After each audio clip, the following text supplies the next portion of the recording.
Realiza. Yes! Do nosso, muito bem. Vamos lá então, amigos e amigas, venham comigo.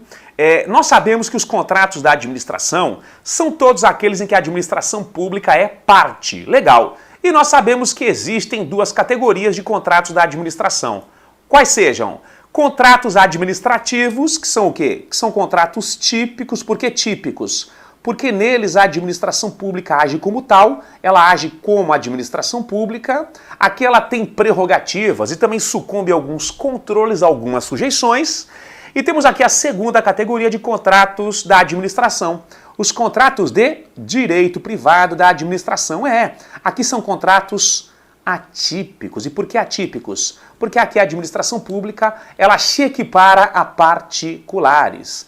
Guardada as devidas proporções, ela se equipara a particulares. Uma relação horizontal, aqui a administração pública perde as principais prerrogativas e também não sucumbe à maioria das sujeições. Legal? Na aula de hoje, o que nós faremos? Iremos aqui destacar as principais características de um contrato administrativo, dos contratos típicos. E no que couber, também a lei prevê que essas mesmas características, no que couber, sejam aplicadas aos contratos de direito privado da administração, aos contratos atípicos. Mas eu insisto, estas características, a princípio, elas se aplicam aos contratos típicos, aos administrativos. Legal. Vamos lá, gente. Qual que é a primeira característica de um contrato administrativo? Eles são consensuais. Contrato consensual é aquele contrato que não é real. Entendi. Esclarecedor. Consensual, sim. Real, não. Consensual, gente, são aqueles contratos que se formam com a simples manifestação de vontade. Gente, com a simples manifestação de vontade, um contrato consensual, ele será formalizado, ele nascerá. Eu não entendi. Então, por exemplo, sou empresário. Venci uma licitação. Yes! No dia que eu compareço à repartição pública, celebro, assino o contrato, manifesto a minha vontade em contratar e a autoridade competente representando a administração pública assina o mesmo contrato, nasceu o contrato administrativo. Se no dia seguinte eu morro, vou à falência e não executo, é o segundo capítulo de adimplemento ou inadimplemento contratual.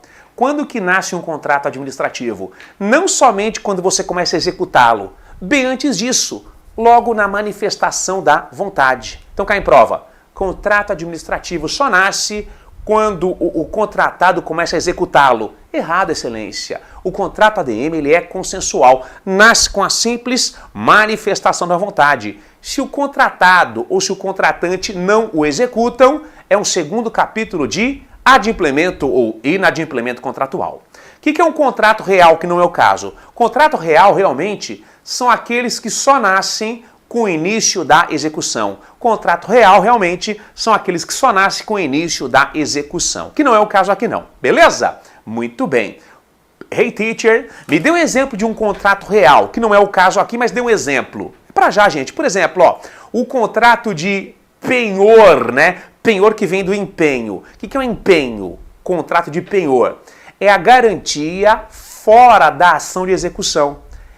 É quando eu entrego um bem móvel infungível, insubstituível, como garantia fora da ação de execução. E quem é que detém o monopólio do penhor, contrato de empenho, aqui no Brasil? É a Caixa Econômica Federal. Aquele mês meio sem grana, putz, o único bem que eu tenho é esse relógio que eu herdei da minha vovó, um relógio aqui que eu acho que é valioso. Vou até a Caixa Econômica Federal e irei empenhá-lo. Celebro um contrato de penhor. Legal. Caixa Econômica avalia, R$50. Você tem 6 meses para resgatá-lo, senão esse relógio será por nós adquirido e será leiloado. Quando que nasce um contrato de empenho no penhor? Quando eu entrego a coisa. É um contrato real, que não é o caso aqui não. Beleza? Muito bem.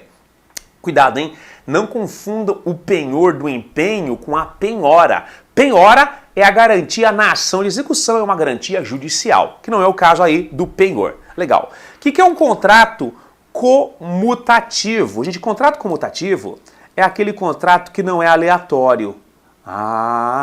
Esclarecedor mais uma vez, teacher? Gente, contrato comutativo são aqueles que não são aleatórios.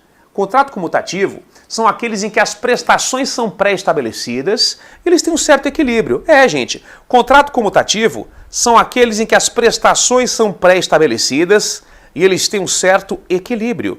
Então, por exemplo, de antemão, eu sei que durante um ano eu fornecerei medicamentos para aquele hospital público municipal,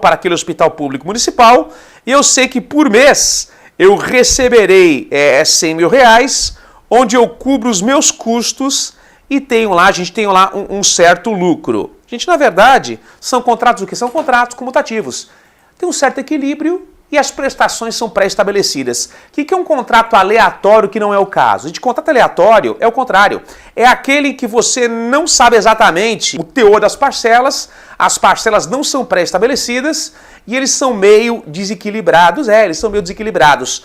Quase sempre alguém se dá bem e alguém se dá mal. Exemplo de um contrato aleatório, contrato de seguro, gente. Nós não sabemos se o sinistro ocorrerá ou não, a prestação não é pré-estabelecida, e se ocorre, bom para o segurado, e se não ocorre, bom para o segurador. Então é um contrato aleatório, que não é o caso aqui não, porque aqui são contratos o quê? Comutativos. Legal. Eles são contratos onerosos. Legal. O que é um contrato oneroso? É aquele que não é gratuito. Professor, mais uma vez, esclarecedor. Gente, contrato gratuito é aquele contrato em que somente um dos contratantes é beneficiado e o outro não é. Contrato oneroso são aqueles que trazem benefícios mútuos. Contrato oneroso, que é o caso, são aqueles que trazem benefícios mútuos. Contrato gratuito, que não é o caso, é aquele em que somente um dos contratantes é beneficiado, o outro não é. Professor, então calma lá. Quer dizer que um contrato entre a administração pública, entre o município e o empresário, ele é oneroso? Qual que é a vantagem do empresário? O valor pago pela prestação de serviço. Qual que é a vantagem do município? O serviço a ser prestado, benefícios mútuos. Contrato gratuito, por exemplo, o contrato de comodato. Gente, comodato é um empréstimo de coisa móvel infungível, infungível, insubstituível. Comodante é aquele que empresta a coisa. O comodatário é aquele que utiliza a coisa. Eu emprestei o meu veículo, meu Cadete 92, para a minha coleguinha. Legal. Eu sou comodante, eu emprestei a coisa, ela é a comodatária, ela utiliza a coisa. É um contrato gratuito porque somente quem tem benefícios num contrato de comodato, aquele que empresta ou aquela que utiliza? Aquela que utiliza, no caso a comodatária, é um contrato gratuito. Legal. Vamos lá, gente, Contrato administrativo são contratos o quê? Bilaterais ou sinalagmáticos. O que é um contrato bilateral ou sinalagmático? É aquele que não é unilateral. Ah, professor, legal. Mais uma vez, esclareceu. Gente, contrato bilateral são aqueles que têm obrigações mútuas. Contrato bilateral ou sinalagmático são aqueles que têm obrigações mútuas. Qual que é a obrigação da administração pública? Pagá-lo. E a sua obrigação é entregar o produto até o dia 30. Agora, contrato unilateral é aquele que somente um dos contratantes ele tem obrigações, o outro não tem. Exemplo de um contrato unilateral, gente, a doação pura. Contrato de doação pura, temos o doador, que realiza a liberalidade, que doa, e o donatário que recebe a liberalidade, que recebe a doação. Para a maioria, a doação pura é um contrato unilateral. Só temos uma obrigação, a do doador em realizar a liberalidade em doar, não haveria nenhuma obrigação ao donatário. Alguns criticam e falam que mesmo que a doação pura, que mesmo a doação pura é um contrato bilateral, porque o donatário teria uma obrigação, aceitar a coisa ou não, tá? Mas a maioria entende que o contrato de doação pura é um contrato unilateral, beleza? Pergunta, professor, é possível um contrato unilateral, e oneroso? Contrato unilateral. Aliás, volta. É possível um contrato bilateral, obrigações mútuas e gratuito, onde somente um dos participantes é beneficiado? Ih, professor, complicou. Volta aqui então. Olha a minha pergunta de prova, hein? Candidato, é possível um contrato bilateral, obrigações mútuas, gratuito, onde somente um dos contratantes é beneficiado? Lógico que é, gente. O próprio contrato de comodato empréstimo, ele é bilateral. Obrigação do comodante, entregar a coisa. Obrigação do comodatário, não destruí-la e devolvê-la assim que findar o contrato. O contrato de comodato, ele é bilateral, só que ele é gratuito. Somente o comodatário terá benefícios. Legal. Contrato administrativo, além de tudo, eles são o quê? Eles são pessoais, eles são intuito persona. O que é um contrato, gente, pessoal ou intuito persona? São aqueles em que as características do contratado, elas são relevantes. As características do contratado, elas são relevantes. Foi você que passou pelo crivo da licitação.